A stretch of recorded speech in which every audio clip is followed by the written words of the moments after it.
Welcome to IELTS Success Summit YouTube channel, and today we're going to talk about grammar.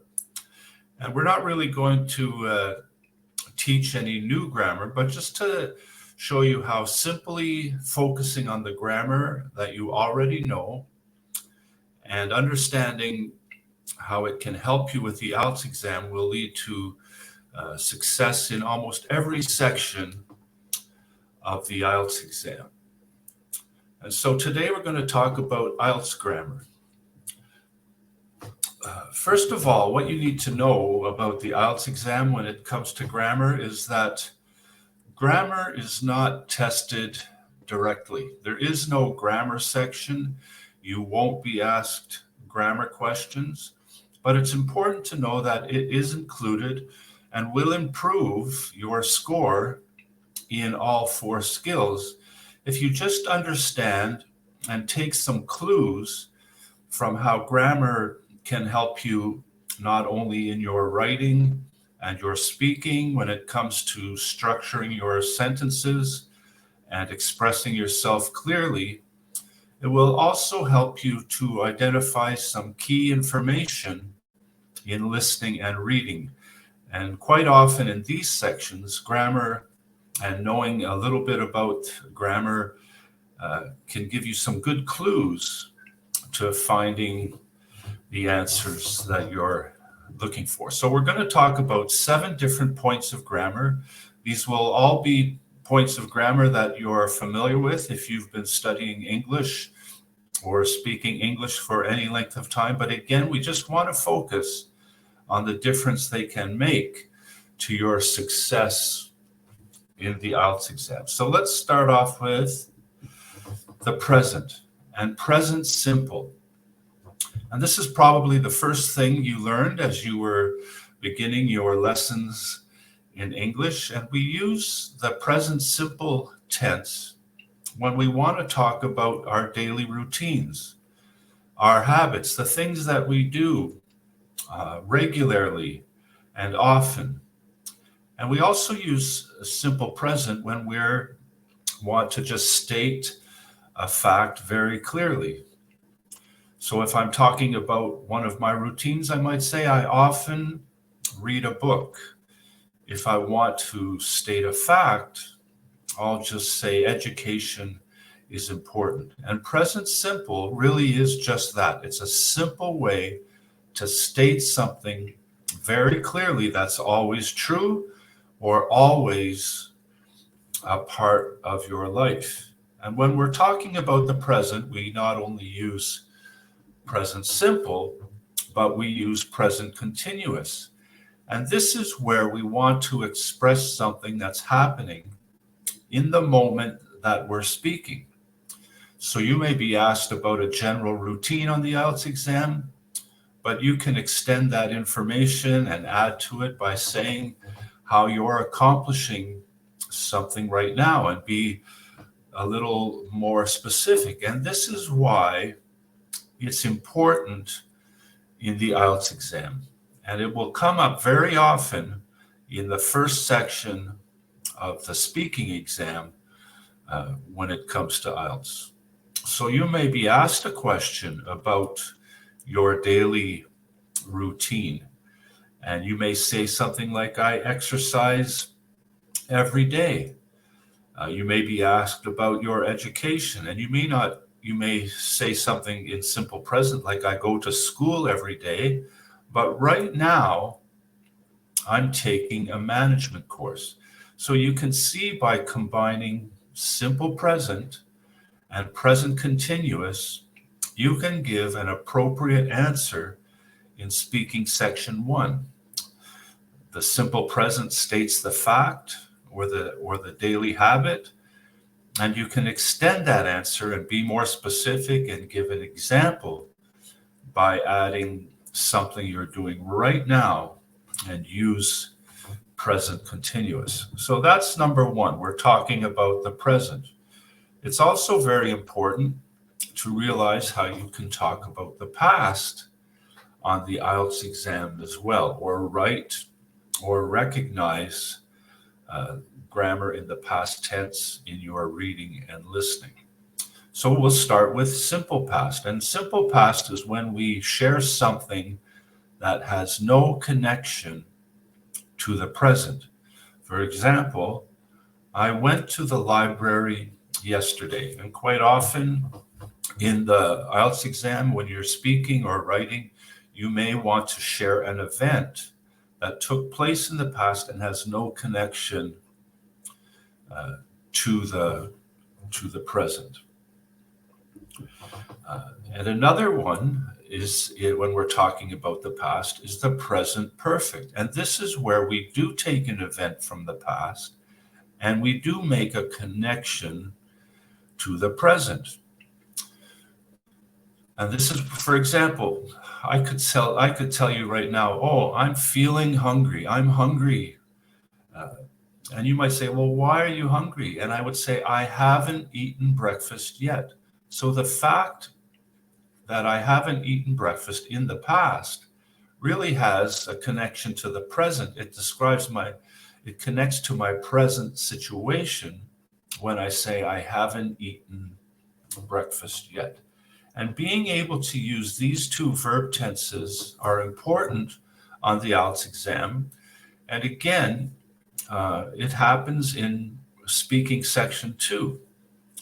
I might share with you that when I was a child, I played soccer. I played soccer when I was a child. And then if I want to connect that in some way to the present, I can say, I have always enjoyed sports. And this will come in handy for section 2 of the speaking exam.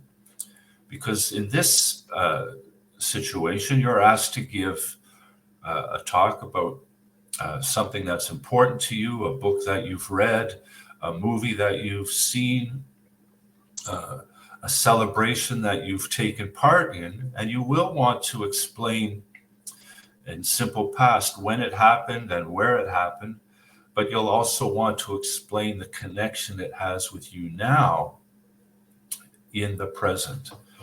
And another simple place that simple past is used so often is just in writing task 1. In writing task 1, quite often you're asked to describe a bar graph or a chart or a diagram that will show or display something that occurred in the past. And when you're describing that diagram, then you will want to just be able to use simple past almost throughout your whole essay, because you're just describing events and situations that took place in the past. So we want to be clear on how we express the present with simple present and present continuous.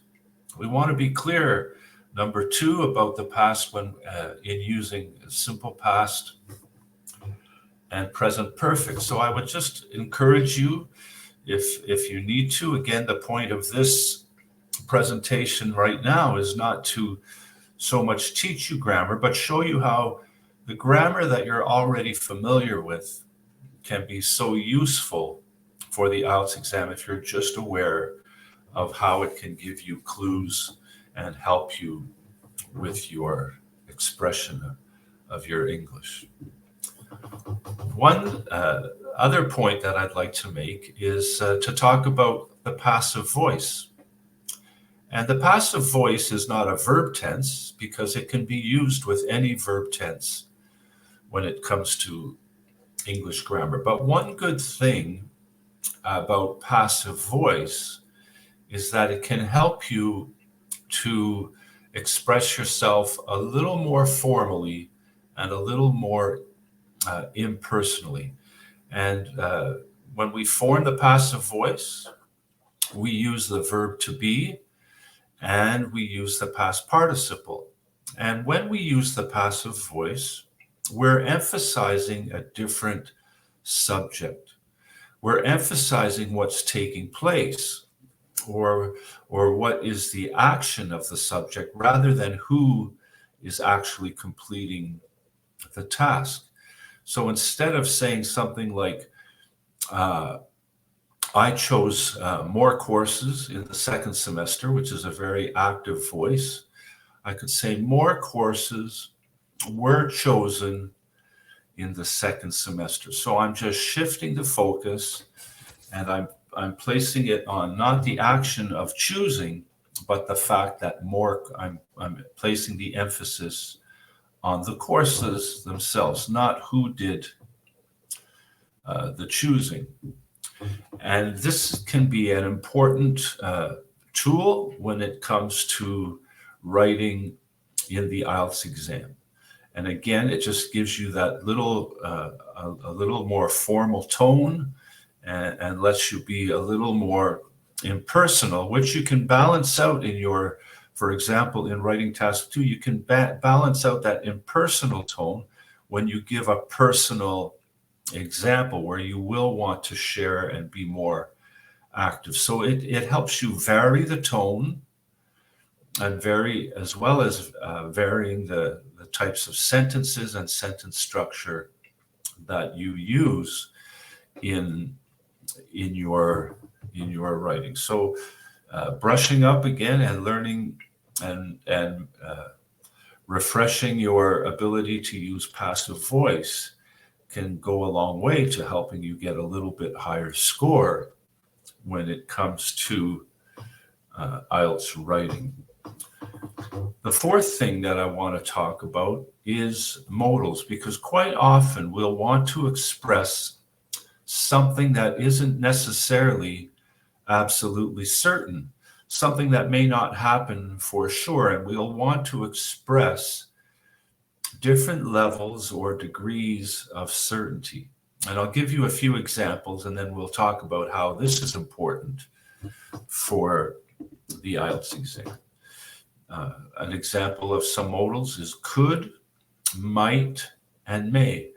And this is when we want to describe something that's possible but uncertain. For example, if you're discussing a problem in your writing task 2 essay, you may say something like, the problem could get worse if something isn't done.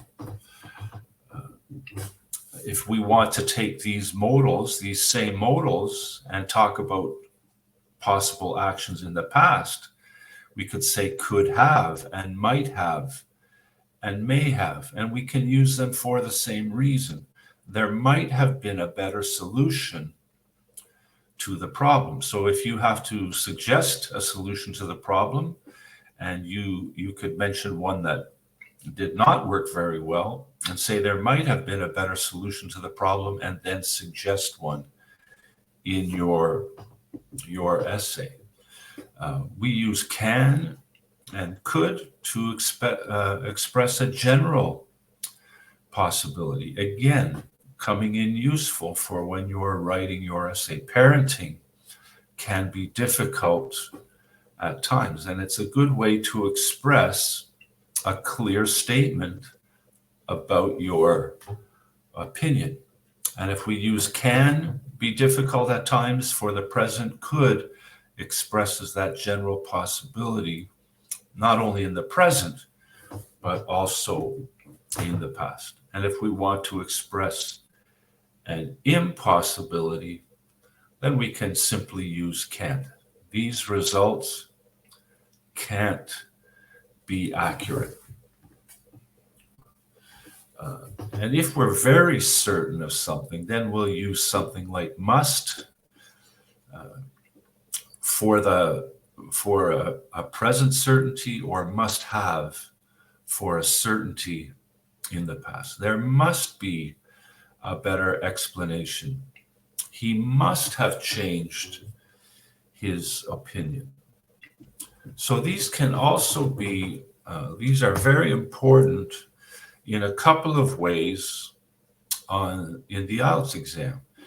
They can be a very good clue in the listening and the reading sections, where you have to get the exact meaning and the intention of a speaker or writer. And I'll give you a very notorious example when it comes to the IELTS exam, where modals could often be very helpful. One of the most difficult questions that test takers find when it comes to the IELTS exam is in the reading section, and it's in true, false, not given, or yes, no, not given. And this is where you have to determine if something contradicts a statement, or it doesn't contradict, it confirms a statement, or if the information simply isn't given. And a lot of choosing the correct answer comes with knowing the intention of the writer. And if you brush up on your modals and understand how modals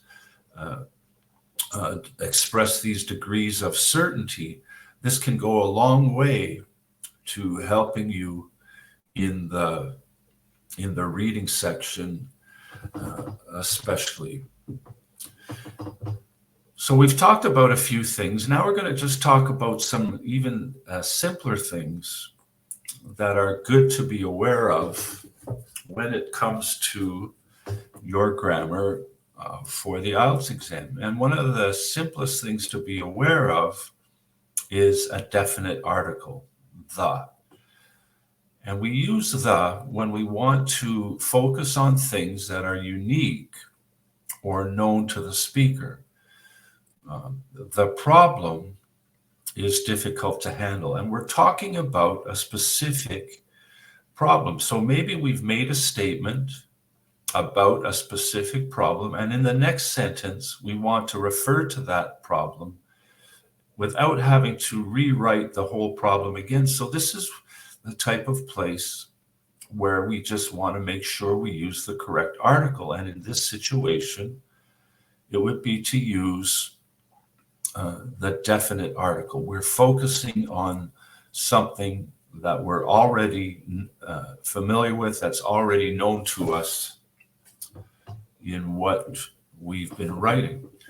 Another place where the definite article is important is simply when we're writing superlatives, ordinal numbers, or even countries with plurals. If we want to describe the best movie, anytime we use a superlative, it has to be preceded with the definite article. If we're using an ordinal number, and you'll see how this can apply quite often in the writing task, the second option, the first option, the last option, we use the definite article in front of ordinal numbers. And if we're giving the name of a country with plurals, the United States is an example of that. And just to be aware again, this is so important in IELTS, not only for being grammatically correct in your writing, the definite article can come in very handy for identifying key information or avoiding distractions in our listening and in reading. So if we're referring to a specific item that is in a statement in the reading section, the definite article can point to the specific information that we're looking for. When it comes to the listening section, when we're listening for a certain word to fill in a gap, for example, if that gap is preceded by a definite article, then we know that that gap has to be filled in with a noun or an adjective. And so it helps us narrow down our options and make it easier to choose and hear the words that we're listening for. And I know as I go through this, I'm just going to mention it again. This is simple grammar that you're already familiar with. But what I really want you to be aware of is not to take it for granted, but to be aware of how even simple grammar that you're already familiar with, and by being aware of it, get a higher score in the different and various sections of the IELTS exam. And so number 6, and I think that this is something that's so important in the IELTS exam, and comparative adjectives, describing people and things and comparing them to each other. This is a safer way to go. This is more important. And just a little tip to be aware, be aware of when you add ER to make a comparison or when you have to use more in front of a word. And again, the purpose here is not to give you a lesson in grammar, but just to remind you of the important aspects that can help you with your exam. Now, let me just give you an idea of why comparative adjectives are important in IELTS. When it comes to writing and speaking, it doesn't help you to expand your answers, to give more details in your answers, and to simply make your answers more interesting and more clearly expressed. So don't hesitate to use these adjectives when you're doing your writing and your speaking, because they do make a difference. But in listening and reading, they also help you to identify key information. And again, in listening, for example, and you may be asked to listen and identify one object, and maybe you'll be distracted when they give you 3 objects, but you're not listening for all 3. Maybe you're listening for the one that the train that leaves earlier than another train, a bus that leaves later, a ticket that is more expensive than another ticket. These comparative adjectives are really one of the best clues available when it comes to the listening section. And I would really encourage you the next time you're practicing your listening to be aware of how comparative adjectives can help you. And we're just going to wrap this lesson up with talking about one more thing that can make a big difference. It's a little thing that can make a big difference when it comes to your grammar for the IELTS exam. And these are prepositions. Prepositions of place can be so important.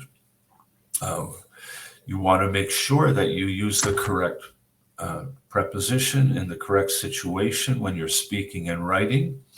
When it comes to the listening section, and for example, let's say you have a gap to fill in and you know it's a time, but you're not sure if it's going to be a specific time, if it's going to be a day of the week, or even a year or a month. Well, if that gap is preceded with the word in, then you know that it's probably going to be a year or a month, in January, in 2010.